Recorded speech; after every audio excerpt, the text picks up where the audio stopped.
And to talk more about it, Ambassador Anil Kumar Trigunayat, former senior diplomat, joins us for more on this.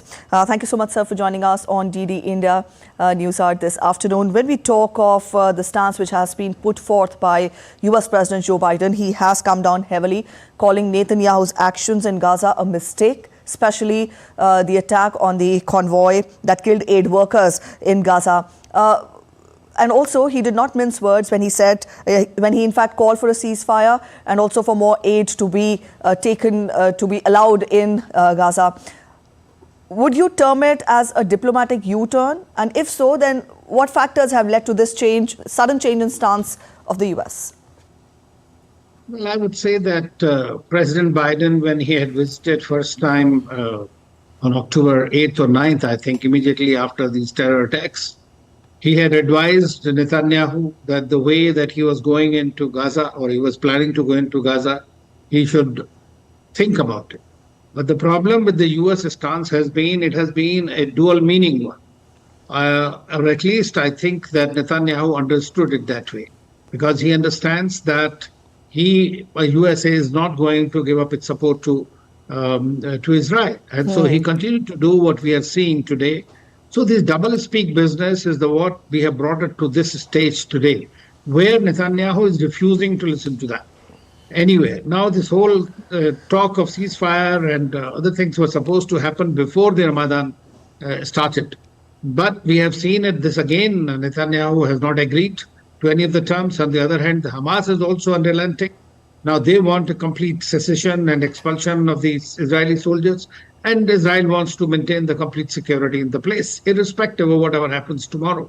So now under pressure, what is happening is this much needed aid, and with much hue and cry across the world about this humanitarian crisis, and the fact that more and more countries want to recognize state of Israel, state of Palestine at the UN.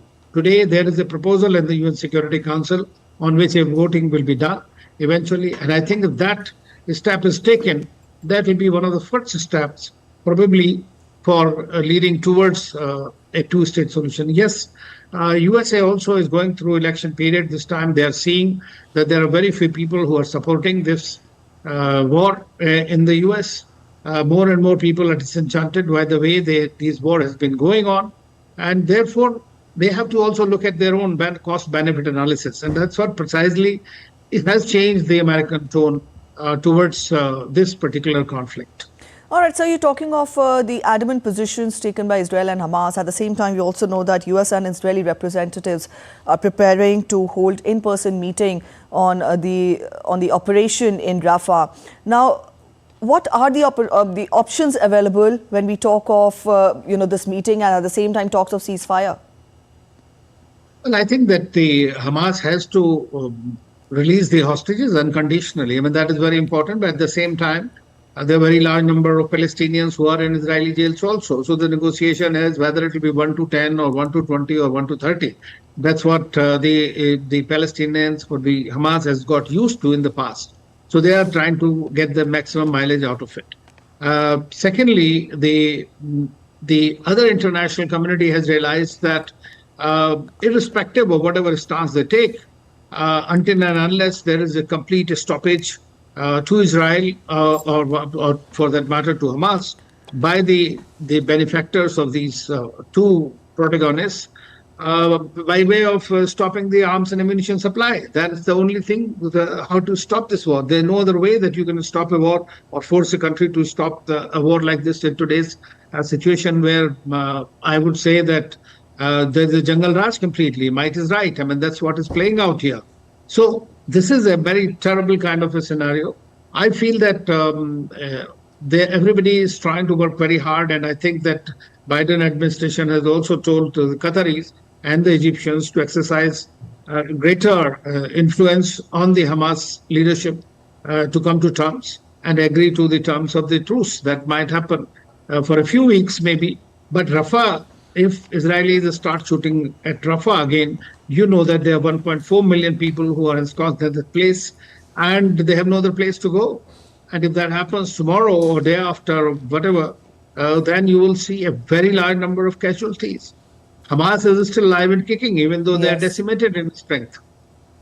All right. Also, we've seen how international condemnation has piled up against Israel. And also, at the same time, there are calls for a two-state solution. How do you gauge the situation ahead? How do we expect the situation unfold in the in the near future? Well, I think that the US is trying to put pressure because they have realized that the stance by Netanyahu is more personal than for the cause of Israel. Because in this war, Israel on October 7th had I would say, the sympathy of the whole world, really.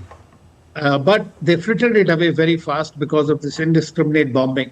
And that's precisely has put them in a spot today. And USA is their largest and the biggest and unconditional supporter all along for various reasons.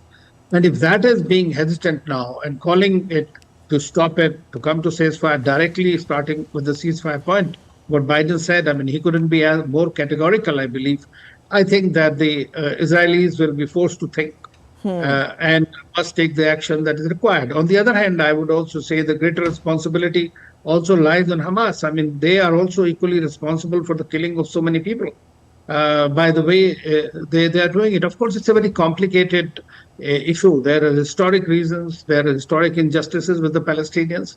But at the same time, this is not the way to go ahead with a mass and collective punishment. All right, so uncertainty still to be witnessed in the days ahead. Thank you so much, sir, for joining us this afternoon on DD India News Hour. So that was